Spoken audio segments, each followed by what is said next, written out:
Spa ബലാത്സംഗ കേസിൽ ഒരാളെ കൂടി പോലീസ് അറസ്റ്റ് ചെയ്തു. തിരുവല്ല ചുമത്ര സ്വദേശി വക്കൻ എന്ന് വിളിക്കുന്ന പ്രക്ഷോഭാണ് പിടിയിലായത്.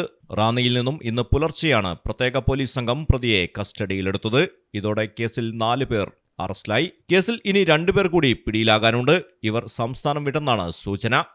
സംഭവത്തിൽ മുഖ്യപ്രതിയായ സുബിൻ, ബെർലിൻ ദാസ്, വരുൺ കുമാർ എന്നിവർ മുൻപ് തന്നെ പോലീസ് പിടിയിലായിരുന്നു.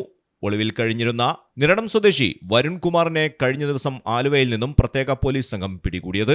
പീഡനക്കേസിന്റെ പിറകിൽ വൻ ഗൂഢാലോചന നടന്നിട്ടുണ്ടോ എന്നും പോലീസ് അന്വേഷിക്കുന്നുണ്ട്. അതേസമയം ഒളിവിലുള്ള 3 പ്രതികൾക്കായി സംസ്ഥാനത്തിന് പുറത്തും അന്വേഷണം ഊർജിതമാക്കിയിട്ടുണ്ട്. കേസിലെ മുഖ്യപ്രതിയായ സുബിനുമായി ഇന്ന് പ്രത്യേക അന്വേഷണ സംഘം തെളിവെടുപ്പ് നടത്തും. സ്പാ ജീവനക്കാരുടെ സ്വകാര്യത കണക്കിലെടുത്ത് രഹസ്യമായാണ് തെളിവെടുപ്പ് നടത്തുന്നത്. മലയാളം ടെലിവിഷൻ, പത്തനംതിട്ട. നിങ്ങളുടെ വീടിന്റെ അടിത്തറ മുതൽ മേൽക്കൂര വരെ സിൽവാൻ സ്റ്റീൽ ഉറപ്പു നൽകുന്നു.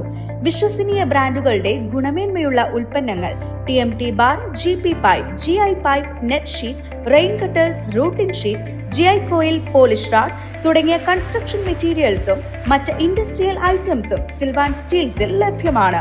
ഓരോ നിർമ്മാണത്തിനും കരുത്തും വിശ്വാസവും നൽകുന്ന പേര് സിൽവാൻ സ്റ്റീൽസ്, കഞ്ഞിപ്പുര, വളാഞ്ചേരി.